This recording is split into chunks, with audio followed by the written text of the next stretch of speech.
자, 그럼 지금부터 기본 안내를 말씀드리도록 하겠습니다. 자, 기본 안내를 보시면 1대1 진로진학 코칭을 시작하는 분들에게 라는 말이 나와 있죠. 그리고 진로진학 코칭에 대한 동의서를 작성을 하도록 하겠습니다. 자, 먼저 보시면 1대1 진로진학 코칭을 시작하는 분들에게, 그래서 코칭이라는 개념 여러분 생소하실 수 있는데, 이 코칭이라는 것은 다음과 같은 전제 조건을 가지고 시작을 합니다. 먼저는 이 모든 사람에게는 무한한 가능성이 있다고 저희는 믿습니다. 그 여러분들에게 있어서 1%의 가능성이 있다면 그 가능성을 가지고 저희가 99%의 가능성이 될 수 있게끔 도와드리는 게 저희 코치들의 역할입니다. 그럼 코치가 기본적으로 갖고 있는 마인드 철학 두 번째는 뭐냐?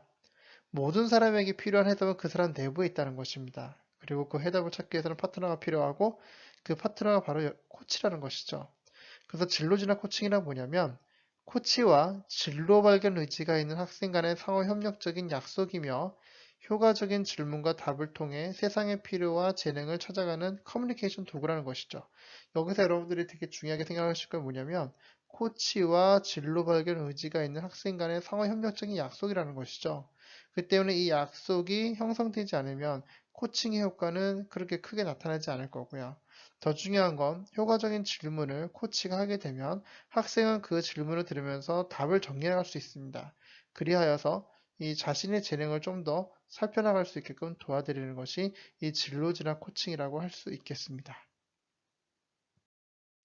자, 코칭은 카운셀링, 테라피, 컨설팅, 멘토링 등과 부분적으로 공통된 면을 가지고 있습니다. 하지만 근본적으로 다릅니다. 그래서 코칭은 자신의 마이너스를 최소화하기보다는 플러스 면을 극대화하는 것에, 그리고 마음 혹은 정신적인 면보다는 행동과 실행 면에서, 그리고 과거보다는 현재와 미래에 좀 더 초점을 맞추고 있습니다. 그래서 보시면은 전반적으로 이제 이 티칭이라는 것이 있고, 그리고 코칭이라는 것이 있습니다.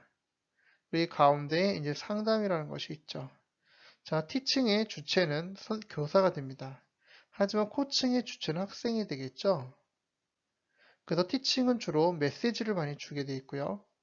코칭은 주로 질문을 많이 하게 됩니다. 따라서 티칭보다는 코칭을 많이 하는 이유는 모든 학생들이 가지고 있는 잠재 능력을 끄집어내는 데 있어서 여러분 스스로가 주도적으로 선택하고 판단하는 데 있어서 제일 중요한 것은 얼마나 중요한 질문을 어떻게 하느냐에 따라 다르다는 것이죠.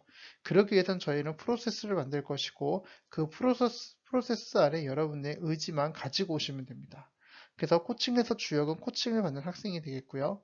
코칭을 받는 학생이 자신이 코칭을 통해 이루고자 하는 바를 정하고 그에 다다르는 방법을 스스로 탐색하며 그 실행 계획 및 수립 및 이행과 그 책임도 본인 스스로 지게 되어 있습니다.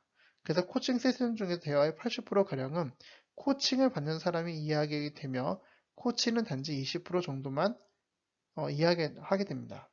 그렇다면 코치는 무엇을 하냐면 코치는 주로 질문을 하고 여러분들의 말을 경청을 합니다.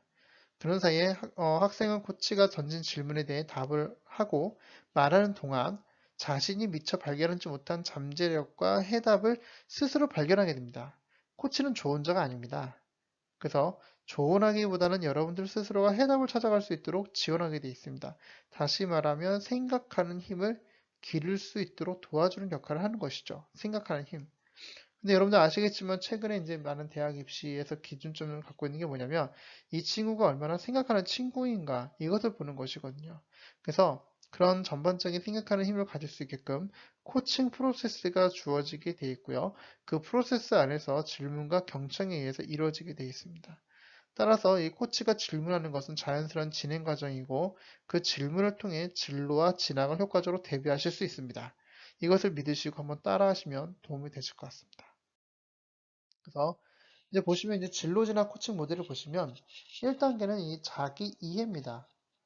그러니까 자기 이해를 하기 위해서는 여러 가지 툴이 있는데 여러분들 이 진로종합검사와 이 학습종합검사를 하셨을 겁니다. 그 검사를 해보시면 성격, 흥미, 강점, 직업가치관 등의 각각에 따른 추천 직업들이 나오게 돼 있죠.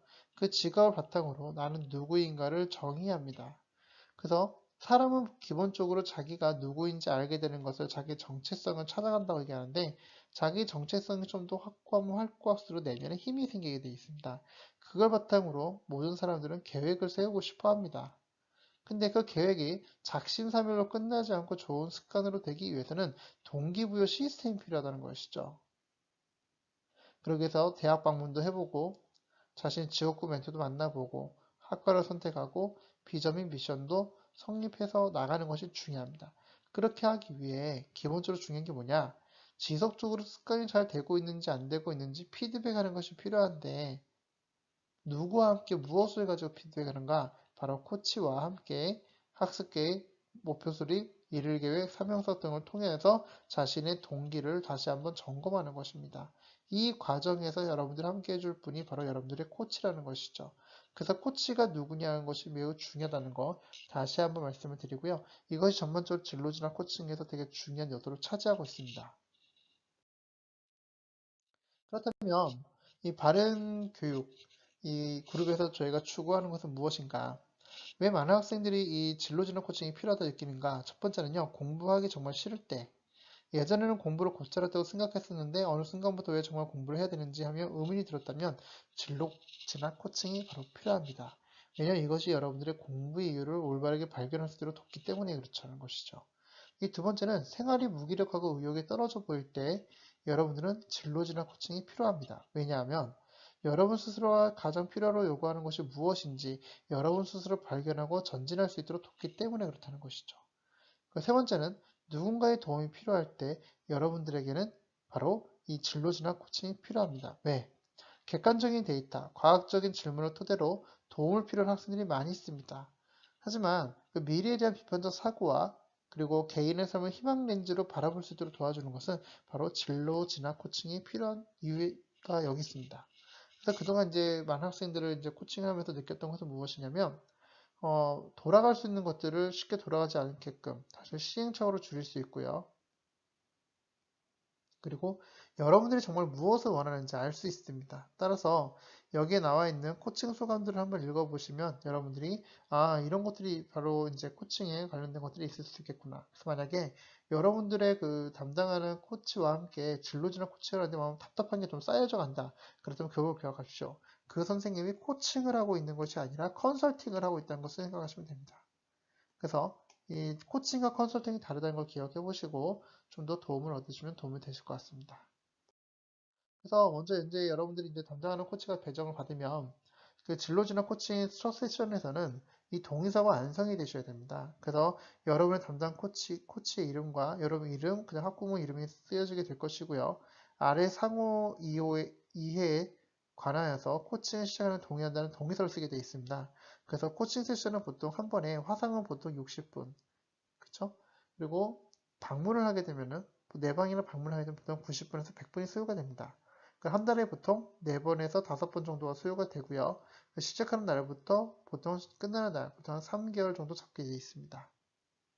그렇다면 이것을 제대로 이제 이루기 위해서 어떤 주제를 가지고 이 코칭을 받을 것인지 여기다가 제대로 기록하는 것이 중요하겠죠.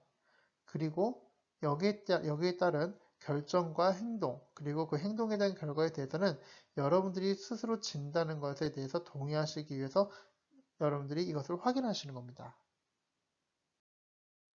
코치는 무엇을 하냐? 코칭 세션에서 이루어지는데 모든 대화에 대해 비밀을 보장하고 외부의 사례를 공유할 거에 여러분들의 동의를 얻게 되어 있습니다. 그리고 지속적인 역량 개발에 힘쓸 것입니다. 그래서 앞서서 보셨던 것처럼 여러분들이 약속했던, 이루고자 했던 것들을 이루기 위해서 여러분들이 코치와 함께 지켜야 될 약속들이 어떤 것이 있을지 한번 써보시는 겁니다. 예를 들면 뭐가 있을까요? 약속 시간을 변경하지 않는다.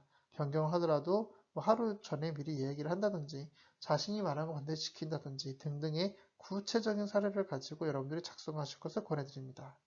그래서 이것을 다 작성하실 것을 이제 여러분들 담당하는 코치와 함께 진행하실 텐데요. 그러기 위해서는 여러분들 개인적으로 시간을 먼저 정리하실 것을 권해드립니다. 먼저는 진로진학 코칭을 통해서 여러분들이 얻고자 하는 것을 기대하는 것이 무엇인지 정리를 한번 해보십시오. 이것이 나오지 않으면 내가 무슨 이유 때문에 이 진로진학 코칭을 받을지 감이 오질 않습니다. 두 번째는 코칭 세션이 끝났을 때 내가 기대하는 이상적인 상황은 무엇인지 적어주십시오. 그리고 지금 내가 현재 가장 잘하고 있는 것은 무엇인지, 내가 살아가면서 정말 중요하게 여기는 세 가지는 무엇이고 그 이유는 무엇인지 작성해 주시면 됩니다.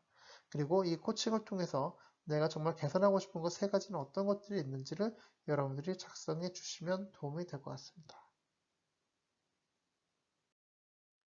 그래서 마지막은 위에 세 가지 중에서 가장 개선하고 싶은 것들, 그리고 코칭을 통해서 여러분들이 변화되고 싶은 것들, 목표를 적어 주십시오. 그리고 거기 현재 상태에 대한 상황을 정해 주시고 여러분이 바뀌기를 원하는 상태의 기술을 여러분들 써주시면 됩니다. 그리고 이렇게 이 두 사이에 다시 말하면 목표가 있고 현재가 있죠. 이 사이에 뭐가 있습니까? 여러분들 고통이 있죠. 이것을 제거하기 위해서 어떻게 그 장애선은 무엇인지 작성해 주시면 되겠습니다. 그리고 첫 세션에서 여러분이 코칭을 받는 그 날짜를 적으시고 담당하는 코치, 예를 들어서 엄명종이라면 엄명종이라고 쓰시고요. 담당하는 여러분의 이름과 그래서 뭐 홍길동 뭐 적으셔서 여러분들 사인으로 마무리하시면 되겠습니다. 자, 여기까지가 전반적으로 여러분들이 이 진로진학 코칭 1회 세션 받기 전에 들으셔야 될 내용들이고 여기에 대한 내용들을 깊이 이해하시면 도움이 되실 것 같습니다. 그래서 제일 중요한 게 무엇인가요? 그렇죠. 코칭을 받기 전에, 선생님 모시기 전에 다음 질문에 대해서 여러분들이 어느 정도 생각을 하고 코칭을 받으실 것을 권해드립니다. 그래서 첫 세션을 잘 시작하실 것을 권해드리겠습니다. 감사합니다.